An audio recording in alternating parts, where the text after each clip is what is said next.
Job security is one of those things that I think is almost like a facade. So many people will take a job that's, for example, working with a big tech company or working with a startup or working for any business really. And we get into this sense of, oh, I've got a contract of employment. I have a place of work that I go to every day. I have co-workers and people that I work with, and all the normal hallmarks of having a job. And you're getting a salary every month consistently. And we really put that into the category of that's a secure job. You have a job with a company, you've got a boss, co-workers, everything seems to be going well, and you're receiving payment every month, the same thing. And the argument I hear about not becoming a freelancer, I see this all the time. Oh, I would do freelancing, but isn't it insecure? Isn't it possible to lose your job? Or what if you can't find work? And I just kind of wanted to address that in this video because we have a lot of fear built up around working for ourselves or starting a business. But the risk is it's quite similar for working for a big company. And an example of that is I have a really good friend and he's working with a startup. He was working there for years. He's working there for maybe 3 years. And the company had this idea of what they were going to be selling to clients. So he was working in sales and his job involved selling the product to potential clients. And he did a good job. He sold lots and lots of packages to various clients. And then one day, out of nowhere, he's this secure job, relatively secure, getting paid, working for somebody else, doing reasonably well, getting his holidays, everything normal, like a normal job. And then one day he gets a phone call saying, hey, all that stuff that we ask you to sell? Well, actually, we can't deliver on it because we've hit various bugs or roadblocks and we're running low on burn time. And if you don't know what burn time is, it's basically when a company's going to run out of money. We've run out of burn time and we have to let you go. So this is a guy who not only was there from the get-go of a company, but did a really good job, did exactly what he was supposed to do, and got let go for doing too much of a good job, essentially. And I am aware that a lot of the counter arguments are going to be, oh, well, that was a startup that could disappear at any time. We know what the game of startups is. But if you look at other big companies that have been around and even high value roles in those companies, like if you're working in sales or marketing for companies like Facebook, they had massive layoffs. If you look at all other big tech companies over the last couple of years, you've seen massive layoffs. And these are skilled workers. These are people who have been there for years, potentially. You also see people who are very talented in these niche areas like project management, for example. And they're going to be left without a job. Even though you have a job, you feel secure because you've got the contract and everything. But it's a facade, okay? You could be let go at any point. One of my jobs that I had, I was working for a research company before I learned to code. So I was a clinical research assistant and pretty good job, basic enough. And I thought, you know what, this is secure. This is secure. Year on year, I'm going to get a new contract, going to keep going. And then COVID hit and suddenly my job wasn't so essential anymore. And my contract was worth nothing. It was just to protect the employer. It was nothing to do with me. I wasn't getting paid anymore. I lost my job. Thankfully, I was in Ireland and I was able to receive payments from another source. But I just remember thinking, I can't allow myself to rely entirely on some other company and some other outside force for my own sources of income, for my own well-being, essentially. The real security, the real job security, in my opinion, is learning how to make money yourself from your own skills and increasing your skills to be indispensable. And that's becoming a high value person. It's about becoming somebody who can bring value to a marketplace and then demonstrate that value to make money. It's not that difficult either. if you're working in a job and you feel like you're coachable, so there's a difference between talented and coachable. When we look at sports, you might have somebody who's extremely talented from the get-go and somebody who's less talented from the beginning. And they might be more talented, less talented. But if this person is coachable and this person is not coachable, eventually this guy is going to surpass the talent level. And the same thing goes for learning new skills. If you want to be in the marketplace or running a business, or you want to be independent, or even within a workplace, if you're more trainable, if you get good at learning things, if you are constantly trying to plus 1% your skill level and your experiences, you can hit heights that other people can't even think about because you're coachable, because you're thinking.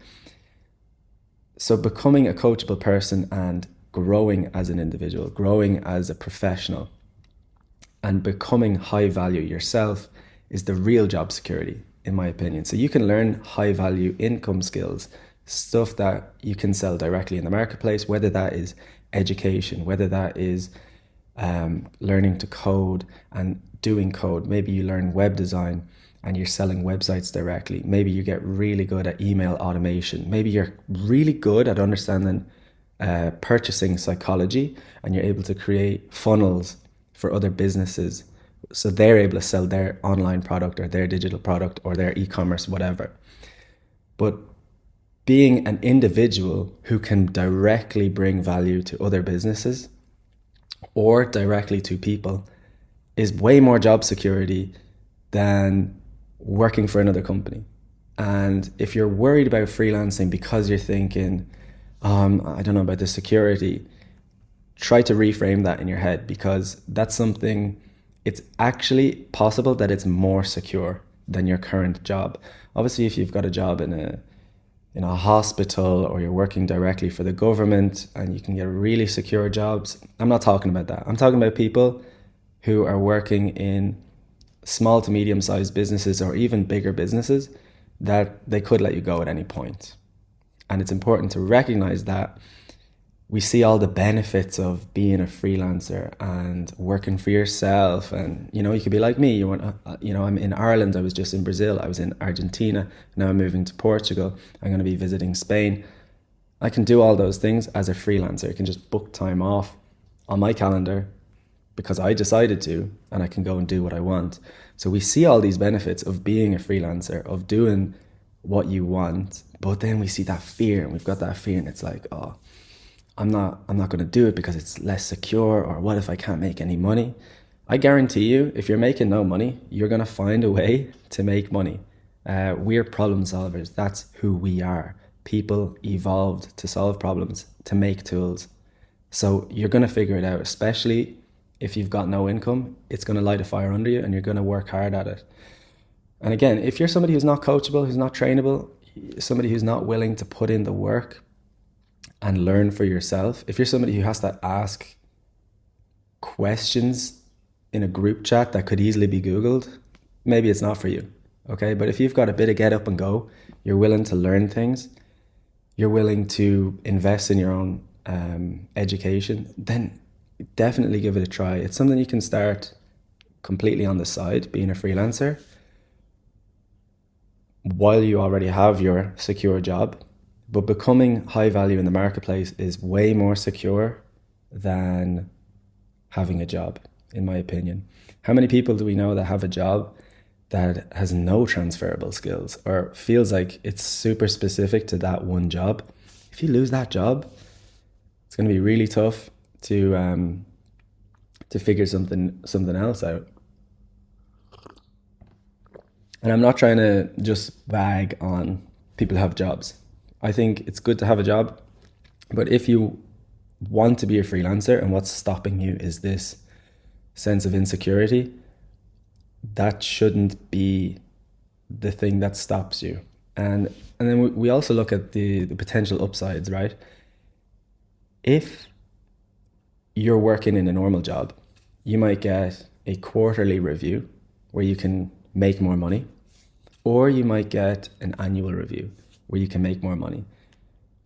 The other option is that you switch jobs and you can get usually like a bigger increase in your salary by switching jobs essentially from different companies. Number one, that's insecure. And waiting every year for a small increase, it takes a long time. In the freelance world, every project that you complete, the next one you can charge more. So whether you're doing hourly coding, you're doing project-based website, web design, selling that stuff, or you are doing a service like managing emails or CRMs or things like that, every project you do, you're able to charge more. So if you are in a situation where you're thinking, okay, I need to make more money. My goal is to make 100 grand a year. So that's about 10 grand a month, more or less. How am I going to hit that? Okay, I need to make around 2,500 per week. How much can I charge for a project? Okay, well, I've got 40 hours in a week, but I don't want to work 40 hours. So then you start to deduce how much do you want to be charging for your projects. You say, okay, well, I've got really specific at this type of website. For me, that's consulting websites.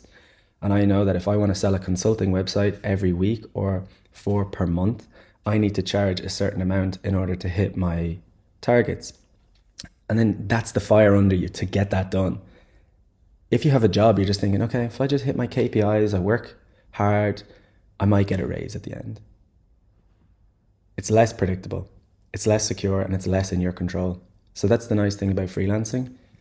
And my main message for this episode of the podcast was just to get that point across that yes, it's going to be turbulent when you do freelancing. Yes, there's going to be ups and downs. Yes, there's a risk associated with it. But there's also a risk associated with not doing it. And I'm firmly in the freelancer, build your own value, invest in yourself category, rather than work hard for some other business where you have less control and it's less predictable how much you're going to earn ultimately. Your growth is out of your control, essentially. So yeah, you can do it. If you really want to do it, you can definitely do it. And you can start on the side, you can build it up. But that fire that gets lit under you is going to propel you forward. Heat rises. So that's what I would really suggest. If you're interested in doing it, just give it a go. Just give it a go. Forget about investing in all types of other nonsense. Invest in yourself. And yeah, that's all I had to say today. If you've got any comments on this, definitely hit me up. I love to talk about this type of stuff. And if you liked this video or you liked this podcast, give it a like and share it with your friends.